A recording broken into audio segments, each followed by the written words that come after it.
U.S. officials filed criminal charges against the leader of Hamas.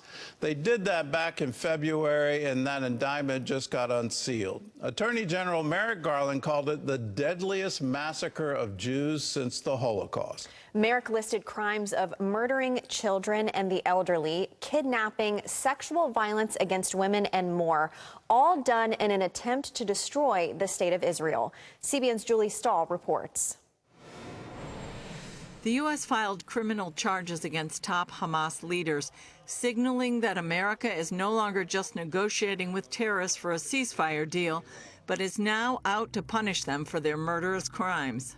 Those defendants, armed with weapons, political support, and funding from the government of Iran and support from Hezbollah, have led Hamas's efforts to destroy the state of Israel and murder civilians in support of that aim. U.S. Attorney General Merrick Garland described in graphic detail Hamas's crimes on October 7th. They murdered entire families. They murdered the elderly, and they murdered young children. They weaponized sexual violence against women. On October 7th, Hamas terrorists murdered nearly 1,200 people, including over 40 Americans, and kidnapped hundreds of civilians. They perpetrated the deadliest massacre of Jews since the Holocaust. Meanwhile, the U.S. says it's more urgent than ever to put together a ceasefire deal both sides will accept. We are working day and night to try to get an agreement over the line because we believe an agreement is manifestly in the interests of all the parties involved. The latest sticking point, Israeli Prime Minister Benjamin Netanyahu's insistence that Israeli troops remain on the Philadelphi corridor along Gaza's border with Egypt. Without an IDF presence, Hamas could resume smuggling in weapons and quickly rearm itself and once again threaten Israel. Philadelphi. Philadelphi corridor. This is the oxygen and armament of Hamas. This corridor is different from other corridors, from other places. It is central. It determines our entire future. Leading opposition Knesset member Benny Gantz accuses Netanyahu of overstating the importance of staying in the Philadelphi corridor. The Philadelphi corridor is an operational challenge, but is not an existential threat to the state of Israel. Iran's axis of evil is the existential threat to us. The issue causing an uproar in segments of Israeli society between those who demand an immediate hostage deal and those who believe defeating Hamas is the answer.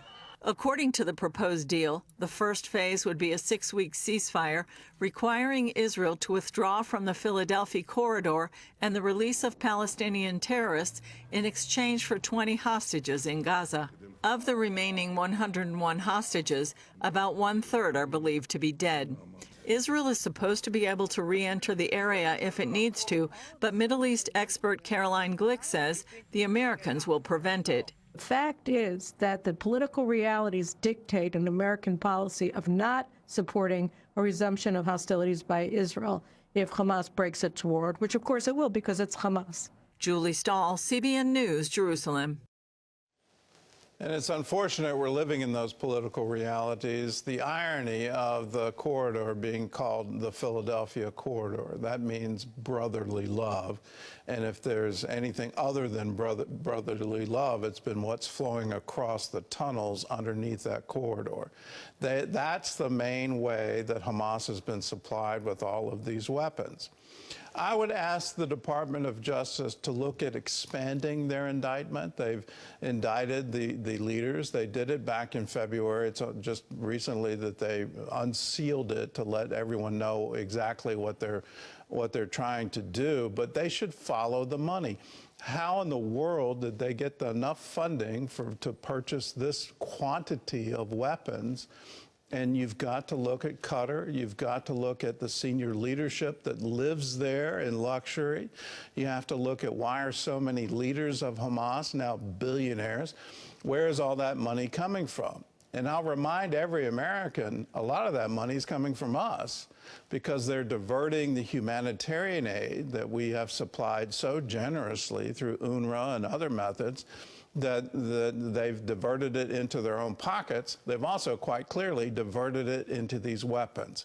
So where's the indictment supposed to land? Well, how about some of the UNRWA officials that turned the other way when it was quite obvious that they were supporting Hamas? How about Qatar? I know there's a military base there and there's some strategic value to it, but what's the strategic value where they're the funding of this war? If we're looking for peace in the Middle East, you have to look at that funding and you have to say, let's let the Department of Justice go after that. What makes Israel so special? How has Israel overcome history's greatest challenges to not just survive, but thrive? CBN Films answers all of these questions in the new movie, The Genius of Israel. This movie explores Israel's journey through adversity, unity, and innovation. If you want to check out more, go to the link in the description to pre-order the film today.